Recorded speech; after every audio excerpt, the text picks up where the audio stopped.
भगवान को ये ब्रह्मांड बनाकर क्या मिला, अगर वो है तो? क्योंकि वैसे भी यहाँ किसी को किसी की परवाह नहीं है। हो सकता है 2029 में पृथ्वी के पास से गुजरने वाले अपोफिस एस्ट्रॉयड से ही पृथ्वी नष्ट हो जाए। जी हाँ, आपको लगता होगा कि वैज्ञानिकों ने तो इससे साफ साफ मना कर दिया है कि अपोफिस एस्ट्रॉयड पृथ्वी से सिर्फ 32 से 35 हजार किलोमीटर दूर से निकल जाएगा, लेकिन उन्होंने इस एस्ट्रॉयड के सिर्फ पाथ को देखकर ऐसा बोला है कि उसका पाथ ऐसे है तो वो जरूर ऐसे ही निकल जाएगा। लेकिन इस ब्रह्मांड को बनाने वाले ने इस ब्रह्मांड को बनाकर बस ऐसे ही छोड़ दिया है, जहां जो हो रहा है बस हो रहा है।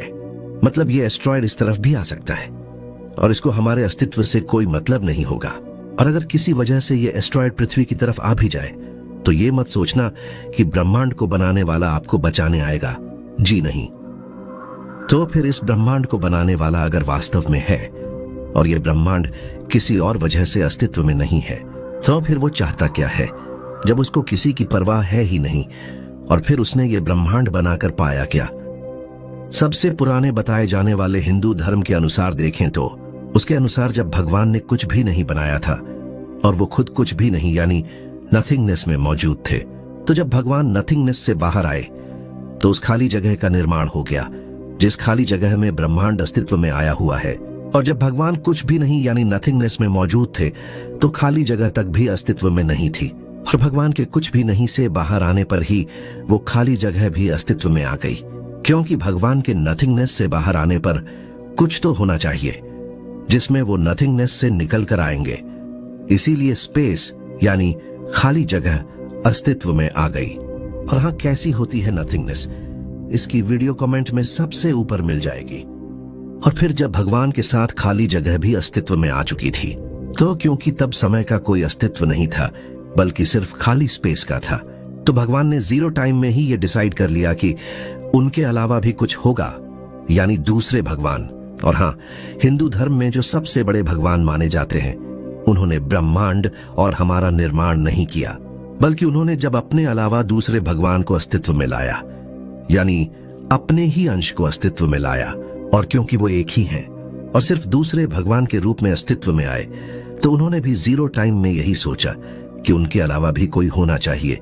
और जीरो टाइम में इसीलिए क्योंकि तब समय का अस्तित्व नहीं था, जिससे जब दूसरे भगवान से तीसरे भगवान अस्तित्व में आए, तो फिर जब उन्होंने भी ये सोचा कि उनके अलावा भी कोई आगे हो, तो उन्होंने भी अपने ही अंश को अस्तित्व में लाया, यानी कि ब्रह्मांड को। और वो कैसे, इसका हम पता कर चुके हैं, एक बड़े धमाके यानी बिग बैंग से।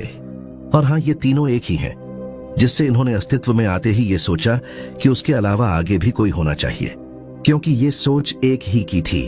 और होने को तो ऐसा भी हो सकता था कि ये अनंत समय तक आगे से आगे अपने ही जैसे भगवान को बनाते रहते, लेकिन तीसरे भगवान के अस्तित्व में आते ही उन पर बहुत सी लिमिटेशन लग चुकी थी, जो शायद पहले और सबसे बड़े भगवान ने ही किया था, जिससे वो अपने जैसे सोचने वाले भगवान की बजाय अपने अंश ब्रह्मांड को अस्तित्व में ला दिए। बताया जाता है जो अनंत संख्या में अस्तित्व में आए हैं। और ये ब्रह्मांड बनाकर भगवान ने कुछ नहीं पाया, ये ब्रह्मांड तो सिर्फ इसलिए अस्तित्व में लाया गया ताकि आगे से ऐसे ही भगवान अस्तित्व में ना आते रहे, नहीं तो ये एक खेल बन जाता। और क्योंकि भगवान का तीसरा रूप कई लिमिट के साथ अस्तित्व में आया था, तो दूसरे भगवान ने उनके इसी ब्रह्मांड में जीवन की उत्पत्ति कर दी, और भी ज्यादा रूल्स और लिमिटेशन के साथ, ताकि इनको ऐसा ना लगे कि ये अकेले ही लिमिटेशन के साथ अस्तित्व में क्यों। ये वीडियो मैंने बहुत ज्यादा शॉर्ट फॉर्म में बनाई है ताकि आपको अच्छे से समझ आए, अन्यथा हिंदू धार्मिक किताबों को वैसा ही समझाना जैसा उनमें लिखा है बहुत मुश्किल और टाइम खर्चीला है। और आपको ये वीडियो कैसी लगी कमेंट करके जरूर बताना।